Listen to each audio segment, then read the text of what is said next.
You are listening to the Primitive Intelligence Podcast, episode 602, The Legend of the Holy Grail. Now, I could have also added to that title, The Beginning of the Legend of the Holy Grail.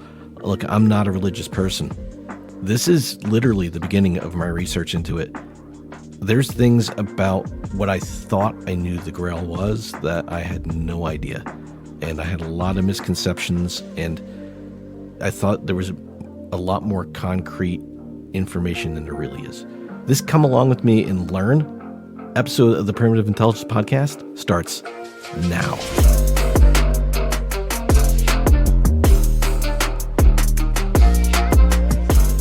It was suggested to me last year, and I think I'm 90% sure it was my friend Todd who sent me a text message and said, you should look into the Holy Grail in America.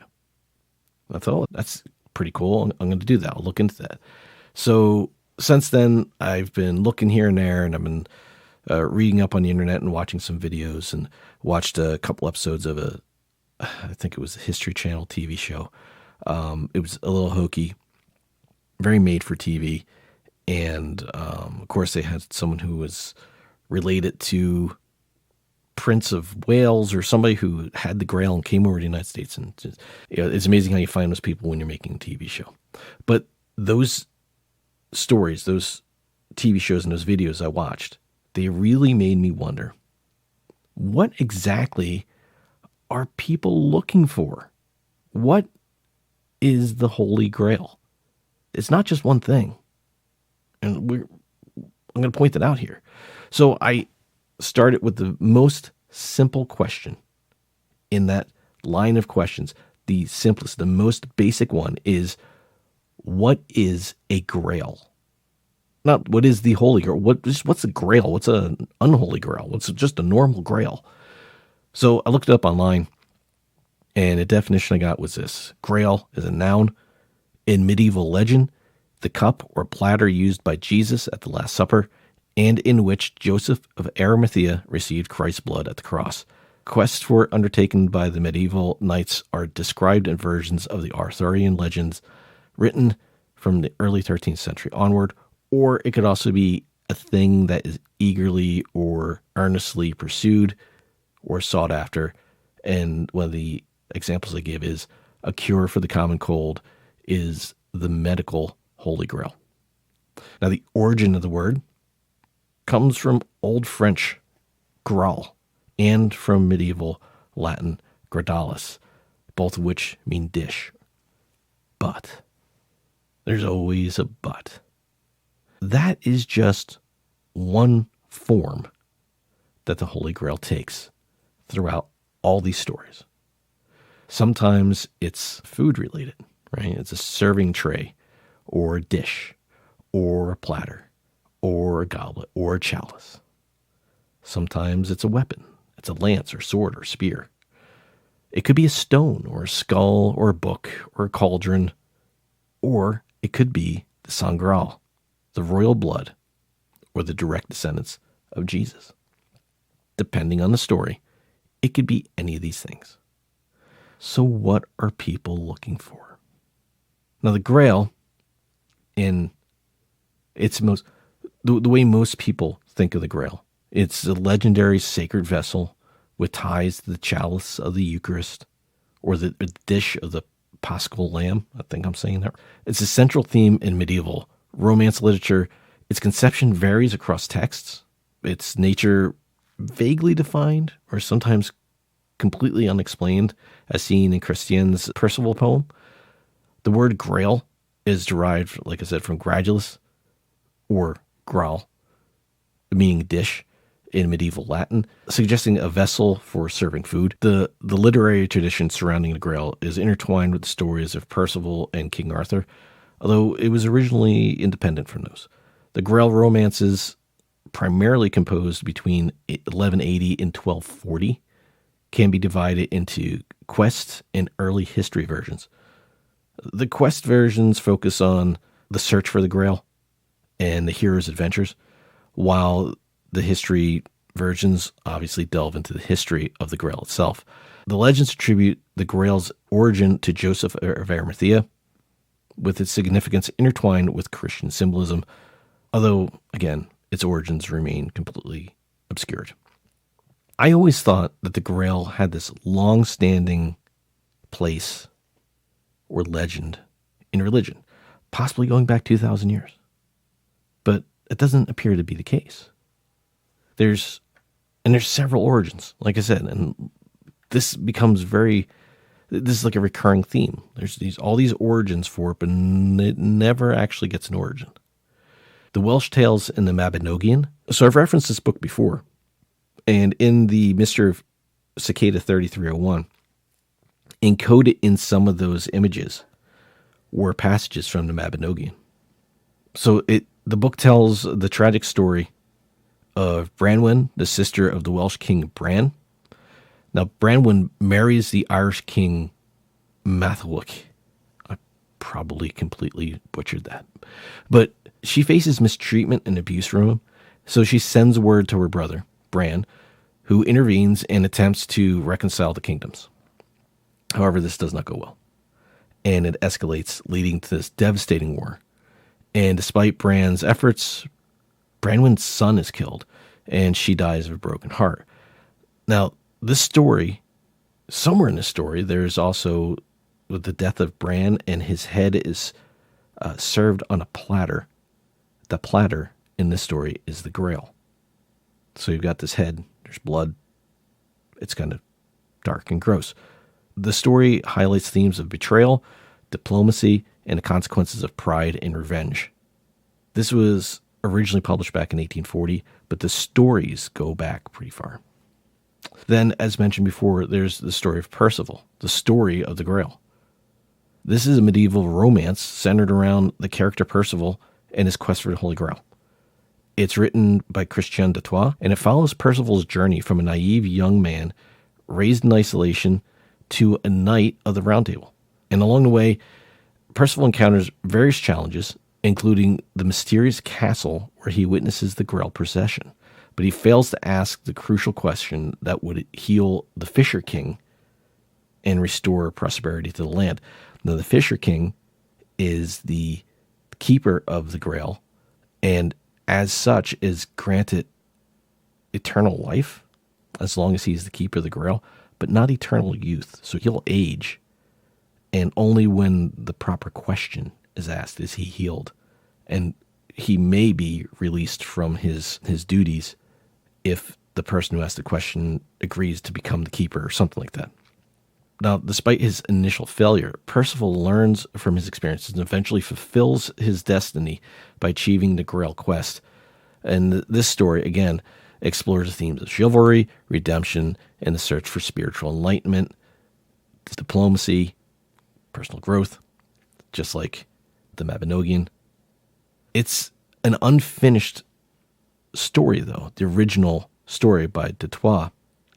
He only wrote about 9,000 lines of this story before he passed away. And I don't know if it was meant to continue, but people felt that it was, and later authors contributed another 54,000 lines to the story. So in the original story, Percival sees the procession, but never asks the question. And then later on, these additional authors complete the story where he finds the castle gun, he completes the quest, and asks the question. That was back in the 1100s, late 1100s. Another origin is Helenandus, also known as Helenand of Froldmont. He was a Cistercian chronicler and a poet who lived around the 12th and 13th centuries. He is known for his historical and theological works, including Chronicon and De Ecclesiae. I'm positive I got that wrong, which provide valuable insights into medieval history and religious thought. Helenandus is particularly notable for his mention of the Grail legend in his chronicles, providing an early interpretation of the word Grail as a dish used in the Last Supper, contributing to early understanding of the Grail's significance in medieval literature and legend. So this is in the 12th and 13th centuries. This is another supposed origin of it. Then the Arthurian legend is a collection of medieval stories and folklore centered around King Arthur, a legendary British monarch who supposedly ruled in the late 5th and 6th centuries. The tales typically involve Arthur's knights of the Round Table, such as Lancelot, Gawain, and Percival, there he is again, and a quest for the Holy Grail. Key elements include Arthur's magical sword Excalibur, his advisor Merlin the wizard, and Queen Guinevere, and a betrayal by his knight and friend Lancelot, leading to the downfall of Camelot. The legend encompasses themes of chivalry, honor, love, betrayal, and the pursuit of utopian kingdom. It has been retold and adapted countless times in literature, art, music, film, shaping Western culture's perception of the Middle Ages and the ideals of heroism and the Holy Grail.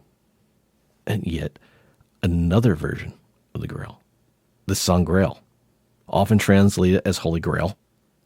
It's a legendary concept associated with the bloodline of Jesus Christ and Mary Magdalene.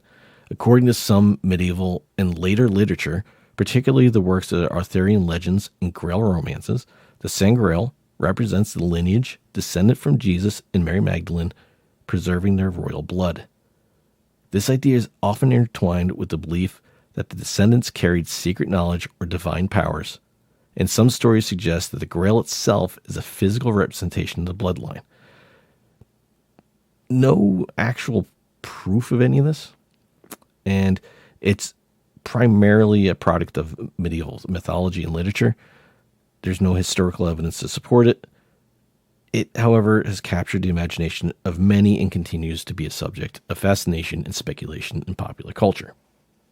Then there's the Knights Templar, right? In a lot of stories, the Knights Templar are the ones who are charged with protecting the Holy Grail.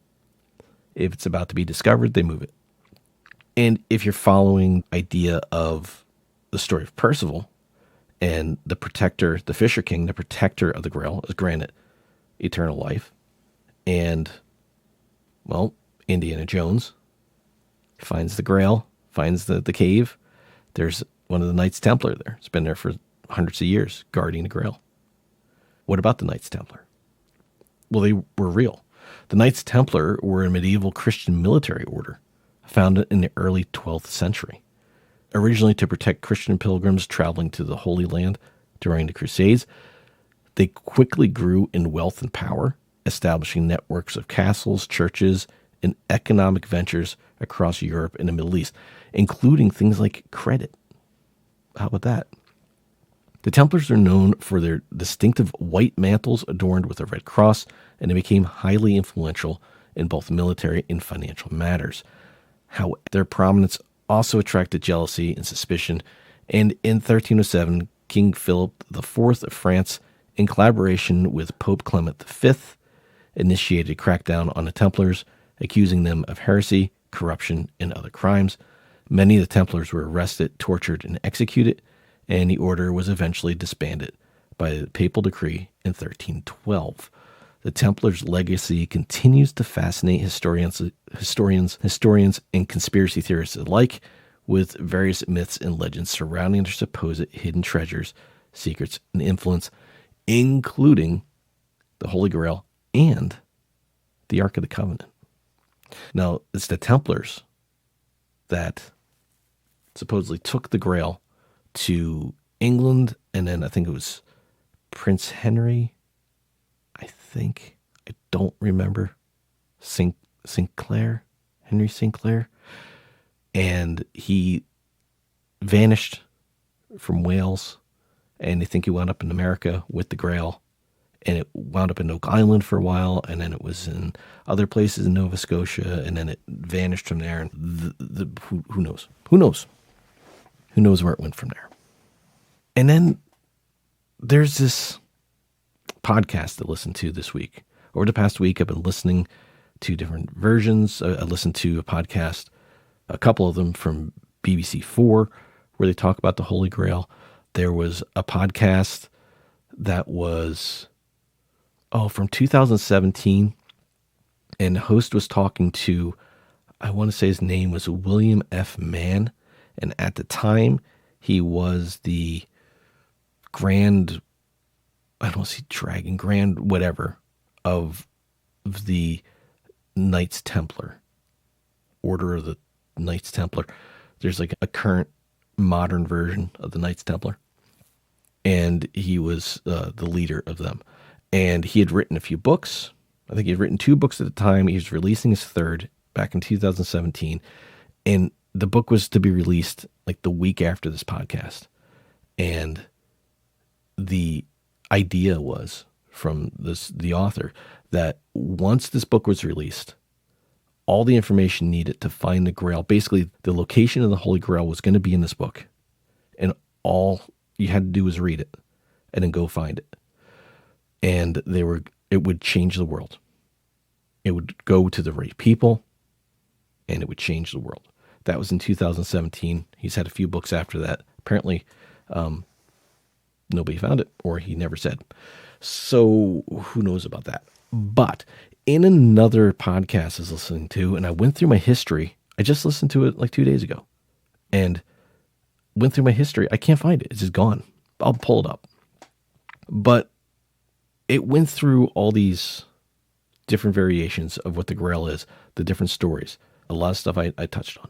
But something it also talked about was the Grail not being a physical object.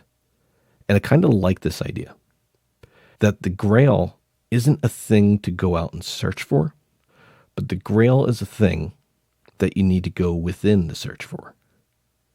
And that the knights on these quests, and they're fighting dragons and other knights, and they're, abolishing evil, and of course there's always betrayal, and there's some kind of drama, and that's when things fall apart, and they can never find the Grail until they reconcile what's right. And when you look at that as just the human condition, you come up with something like this, that the Holy Grail, as an interpretation of the human condition, embodies various themes and symbols that resonate deeply with human experiences. It represents the quest for spiritual enlightenment, fulfillment, and divine knowledge. Now, where have we heard that? Just in this podcast. Every one of these stories is based on enlightenment and divine knowledge and spiritual enlightenment and fulfillment. A journey that many individuals embark upon in their lives. The Grail's elusive nature reflects the inherent mystery and complexity of human existence, as well as the pursuit of deeper meaning and purpose. And then furthermore, the Grail often symbolizes purity, healing, and redemption, suggesting humanity's innate desire for inner peace and restoration. However, the quest for the Grail is also fraught with challenges, trials, and moral dilemmas, mirroring the struggles and conflicts that individuals encounter on their personal journeys. Ultimately, the Grail serves as a powerful metaphor for the human condition, encapsulating humanity's yearning for transcendence, the search for truth, and the eternal quest for connection with the divine. There's a lot of there's many train of thought that you can follow on this. But with so many different origins, so many different objects that the Grail could be, to me, personally, and this is just my personal thought, it's not a physical thing. It's not a cup. It's not a plate. It was never eaten off of. And it is an eternal thing. And that, because what's the one thing that we're always asking as a species from the beginning of time? What does it all mean? Why are we here? Where are we going? That sounds like an inner quest to me. And a lot of these stories of the Holy Grail, they're looking for knowledge, right? The Sangreal, the sacred bloodline, they hold knowledge and powers. The Knights Templar are protecting this treasure. They never say what the treasure is, but in a lot of stories, the treasure is knowledge. In Percival, the thing that activates the power of the Grail to heal the Fisher King is the search for knowledge, asking the right question. It makes sense to me that it's an inner thing. It's something that's different for everyone.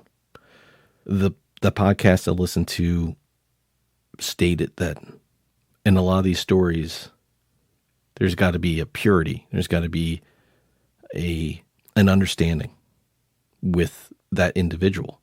They have to be okay with themselves. They have to be able to be okay being alone and understanding that's what the quest is.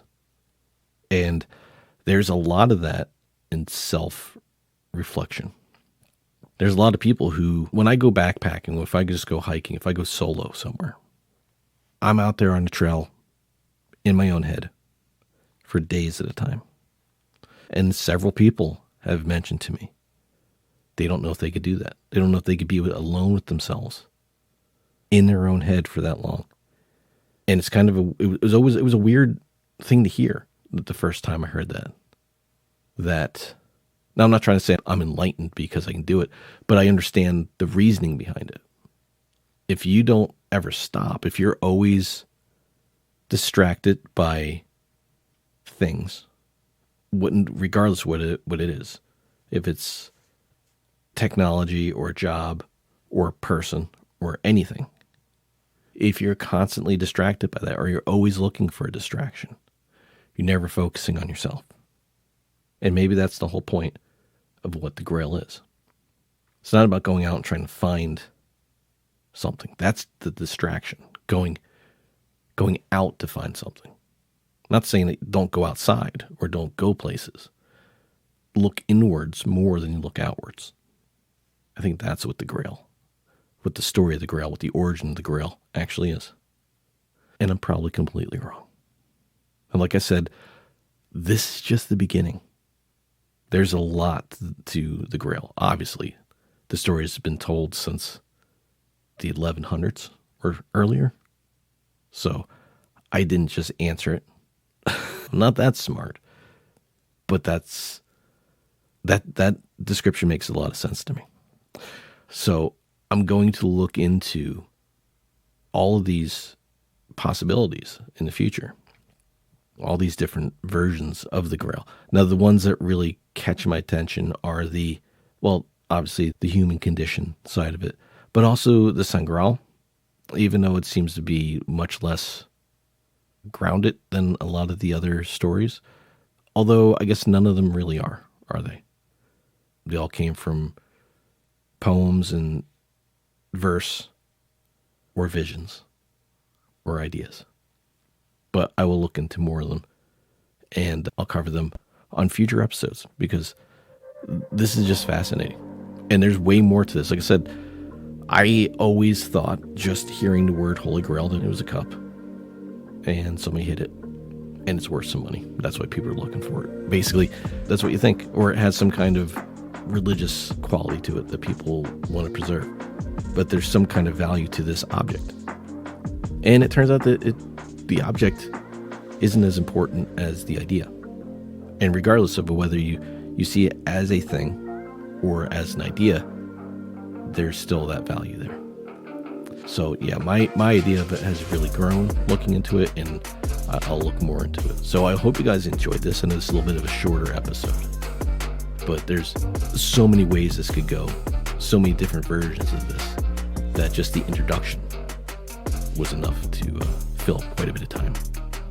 I'll put links to as much of this stuff as I can in the show notes. Like I said, I don't know why it didn't keep the history of the podcast I was listening to the other day. I'll see if I can find it again. But I'll put links to all that stuff down in the show notes. And as always, you can contact the show at podcast@primitiveintelligence.com and let me know what you think. Let me know what your thoughts are. Really, really curious to hear what you think.